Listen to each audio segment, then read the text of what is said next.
Breaking news. Welcome to today's headlines.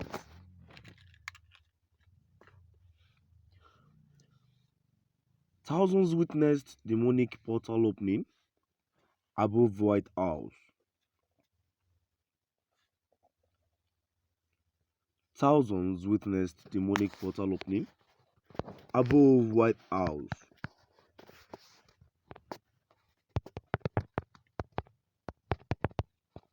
To my dear listeners, from wherever you're listening from, please stay tuned as I read today's news.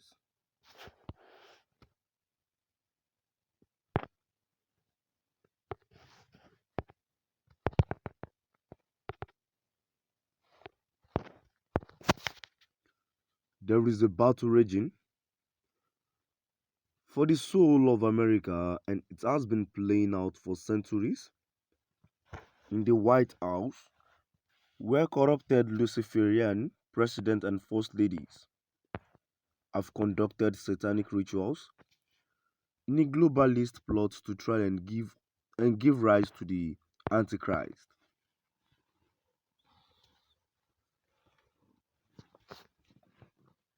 Many people will try and convince you that this battle is abstract and metaphysical. It is not. The battle for the soul of America and the world is rooted firmly in reality.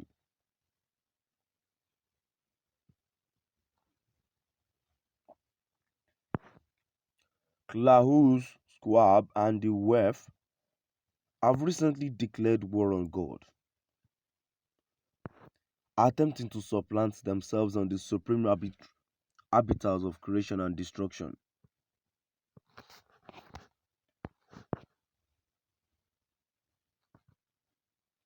Before we play this outrageous footage and prove this to you, let's take a quick look at the dark and hidden history of the occult in the White House. No, it didn't begin in the 90s when Bill and Hillary were consulting with witch doctors on special satanic dates in the calendar.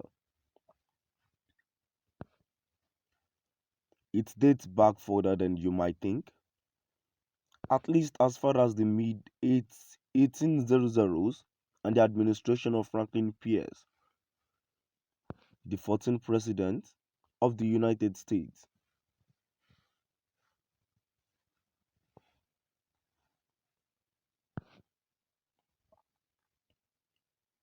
Weeks after entering the White House, Pierce and his wife Jane lost their young son, Benny, in a train derailment. Desperate to reach out to their son, the Pierces conducted seances in the White House, during which they claimed they got in touch with Benny. Before long, those in the White House came to claim that Jane could often be heard talking to a deceased boy. However, she later came to believe that it was actually an evil spirit posing as the dead boy, and others started to worry that the first family were being controlled by satanic forces.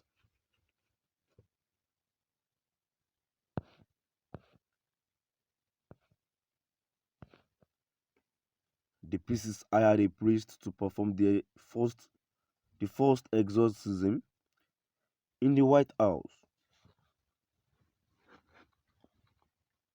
But considering President Pierce's decisions in the aftermath of the experience with the seances,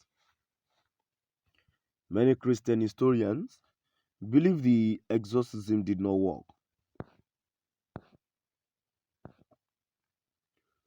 Pierce signed the Kansas Nebraska Act, which heightened domestic tensions over slavery, resulting in the bleeding Kansas violence of 1854 to 1859.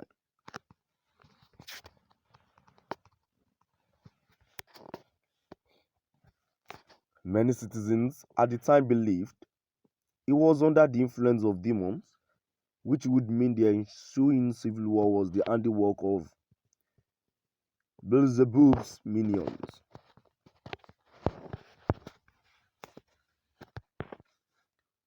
President Abraham Lincoln, who like Pierce lost an 11-year-old son, also dabbled with the occult during his time in the White House, and his wife, Mary Todd, became closely involved with a spiritualist of her own.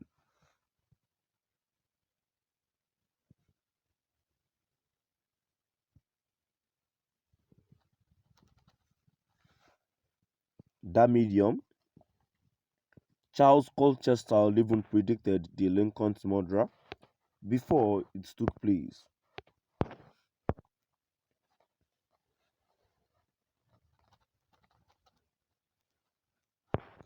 To his credit, Trump was wise to this dark history, and First Lady Melania Trump demanded the White House undergo a complete exorcism with pagan idols and demonic artifacts from the premises before she would set foot in the building, according to White House pastor Paul Begley. They cleansed the White House, the pastor said, on Weekend Vigilante, hosted by Sheila Zelensky. They had people in their anointing, it will oil, and praying everywhere. Because apparently, during the 8 years when Obama was there, and maybe even some of the presidents before him, there were all kinds of idol gods and images and all kind of artifacts in there that were demonic. Even some of the stuff from the Clinton era, Begley said. To my dear listeners, now I've come to the end of our today's news. Please do drop by at the comment section and let us know what your view is all about. Thank you for listening.